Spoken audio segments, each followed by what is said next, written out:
Michigan State at Ohio State. Buckeyes by 19.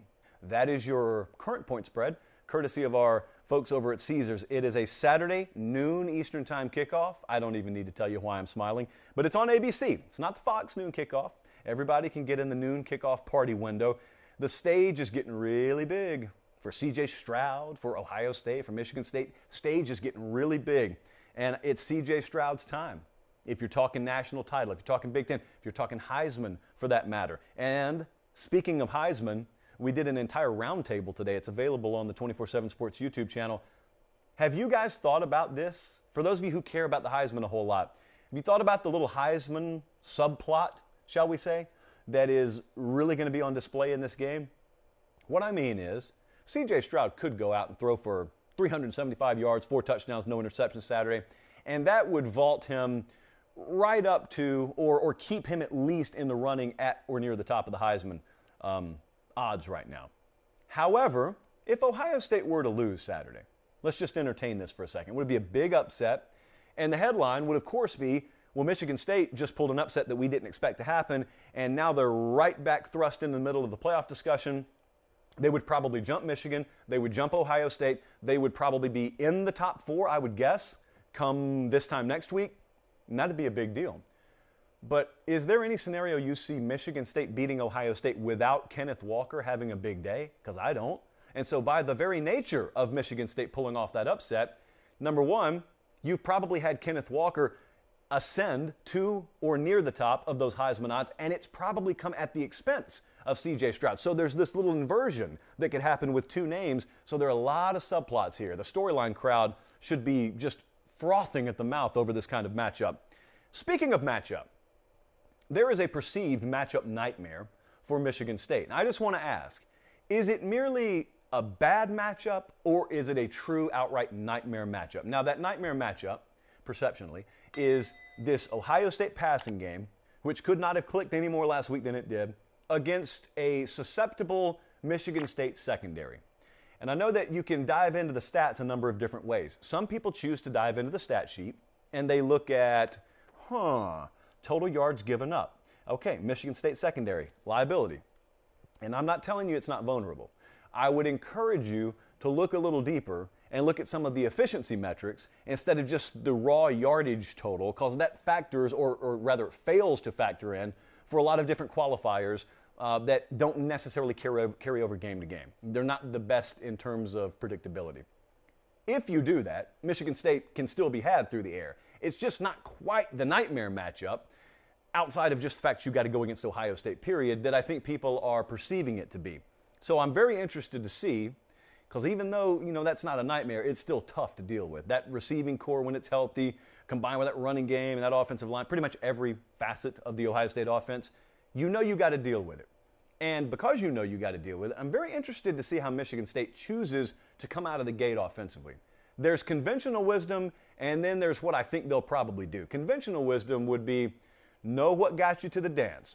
Guys like Kenneth Walker, they got you to the dance, so ride them and try and let the game settle in and try and dictate the tempo.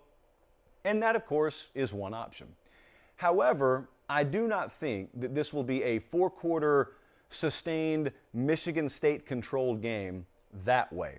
If Michigan State controls the majority of the game and ends up in the 4th quarter with a chance to win this, what's probably happened is they've probably taken some shots early via play action. They've probably watched, as have all of us, the liability at times that Ohio State has on the back end of their defense, specifically one safety spot.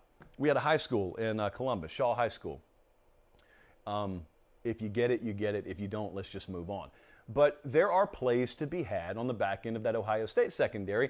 Now, do you hit those big plays early? If you hit the big plays early, hey, there's a lot of benefit to that, obviously. You get some chunk yardage early, maybe you get in the end zone, maybe you grab an early lead, but at the very least, what you do is, even if you don't score, you show them you're willing to do it, and you keep them guessing defensively instead of keying on Kenneth Walker and yelling across the line of scrimmage, we're going to make you beat us throwing the ball because we don't think you can beat us throwing the ball. Well, beat them throwing the ball early. How about that? That's the best way to take care of that. So I'm interested to see that. Here's what can't happen. What can't happen is a repeat of the last time I saw Michigan State in person. Now, you would think, well, that sounds dumb. They won the game, didn't they? Well, they did. I'm not talking about the result. I'm talking about the start to the game, where that team ended up trailing 30-14. Can't have a 30-14 situation for Michigan State because unlike that day in East Lansing, I'm not quite sure this team in scarlet and gray, and by the way, thank you, Ohio State, for wearing the traditional uniform. That's it. That's all. Thank you for that. Shouldn't have to ask for it, but these days sometimes we do, so thank you for that. Can't be trailing Ohio State 30-14. I don't think there's a comeback in the cards if they are. So they got to maintain balance on offense. Certainly, they have to force threes instead of sevens. I saw who was it? It was Spartan Rocky, I think, today. It was over on Bucknuts, and it's a mod. I love the message boards this time of year, by the way. I'm going to talk about that later. So Spartan Rocky comes over there, and he is a friendly face, but a Michigan State face. And he put it this way. I thought I agreed with it wholeheartedly. He said, it's probably an inevitability that Michigan State's going to give up over 500 yards total offense. The question is, does that coincide with Ohio State scoring 31 points, or does it coincide with them scoring like 45 or 50 points? That's probably the difference in this game. So, hit Stroud is the other thing. So you got to limit the sevens. You got to force the threes. You probably got to be +1 or +2 turnovers. You got to affect C.J. Stroud physically, therefore affecting him mentally. And at that point, if it's one possession in the fourth quarter, you take your chances. So let's take a look at what the model thinks about this game, Jesse. The Vegas number is fat. It's very big. It is Ohio State -19. Our model has had a great grasp on Ohio State the whole year. It's a little bit shorter. It's inside 17. So our number is Ohio State -16.5. Saw no real reason to deviate from this. I've got Ohio State winning the game. I have Michigan State covering anything over 17. And I think that because of some big plays they make early in the game, it gets a little bit harder for Ohio State to stretch it like they did against Purdue. See, we got the game we thought we'd get for Ohio State against Purdue last week.